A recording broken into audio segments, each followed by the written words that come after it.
अगर आपने पहले से ही इस चैनल को सब्सक्राइब करके बेल आइकन ऑन किया हुआ है तो थैंक यू वेरी मच। पर अगर आपने अभी तक नहीं किया है तो सब्सक्राइब जरूर कर लेना और सबसे इम्पोर्टेंट बेल आइकन को भी ऑन कर देना ताकि इस चैनल के नए वीडियोस की नोटिफिकेशन अपलोड होते ही आपको तुरंत मिल जाए और ये बिल्कुल फ्री है।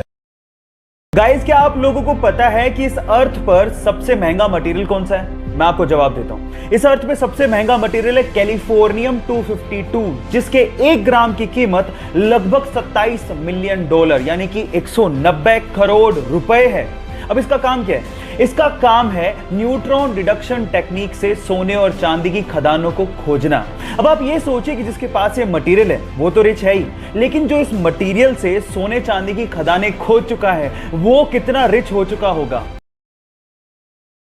ये कहानी है रूकी नाम के एक छोटे से कुत्ते की, जिसने पैदा होते अपनी मां को खो दिया। अब उसे अपनी मां के बिना ही जीना था, लेकिन सौभाग्य से उसके मालिक की गाय से उसे मां का प्यार मिलने लगा। अब उस गाय को अपनी मां समझने लगा। वो पूरे दिन उसी के साथ खेलता, उसी के साथ खाता और वो उसकी लाइफ का हिस्सा बन चुकी थी। लेकिन एक दिन मालिक को पैसों की तंगी के चलते उस गाय को बेचना पड़ा।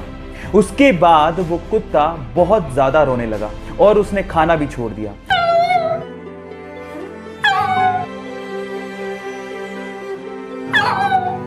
लेकिन एक दिन वो सूंघता सूंघता उस गाय के पास पहुंच गया। ये देखकर कुत्ते का मालिक हैरान रह गया और उसने उस गाय को वापस लाने की सोची। और जैसे ही गाय को वो वापस लेके आए, वो कुत्ता भागता हुआ अपना प्यार उस गाय को दिखाने लगा। आपको इन बेजुबान जानवरों के इमोशंस को देख के कैसा लगा, एक बार चैट में जरूर लिखिएगा। कोरोना की वजह से यूएस में कैजुअलिटीज बहुत ज्यादा बढ़ गई हैं।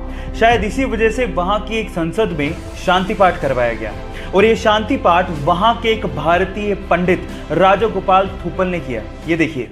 ओम असतो मा सद्गमय तमसो मा ज्योतिर्गमय मृत्योर्मा अमृतंगमय ओम शांति शांति शांति।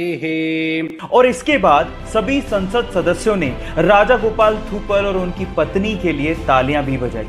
कितनी गर्व की बात है कि हमारी संस्कृति को पश्चिमी देश अपना रहे हैं, लेकिन दुख की बात यह है कि हम उसे भूलते जा रहे हैं।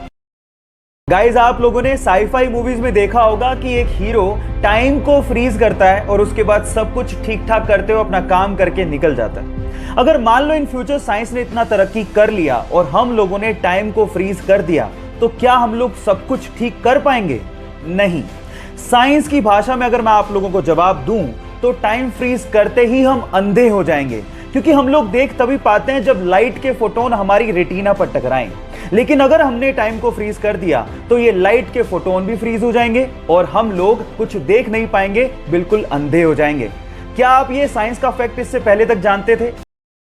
अगर आप लोगों को ऐसा लगता है कि लॉकडाउन और क्वारंटीन होने की वजह से आपका समय बर्बाद हो रहा है और आप कुछ भी नहीं कर पा रहे, तो आप गलत सोच रहे हो। मैं आपको बता दूं कि दुनिया की महानतम खोजों में से एक खोज क्वारंटीन के समय में ही हुई थी। ये बात है सन 1665-66 की, जब लंदन में प्लेग फैला हुआ था और सबको क्वारंटीन कर दिया गया था। उस समय पे इसाक न्यूटन अपने घर के पेड़ के नीचे बैठे हुए थे और उनके सर पर एक सेब आके गिरा था। ये घटना तो आपको याद होगी। अब उसके जस्ट बाद ही उन्होंने लॉ ऑफ ग्रेविटेशन को लिखा था। सो गाइस, ऐसा नहीं है कि समय को आप यूटिलाइज नहीं कर सकते। जाओ, इसको यूटिलाइज करो, शायद आप भी न्यूटन की तरह कुछ नया डिस्कवर कर लो।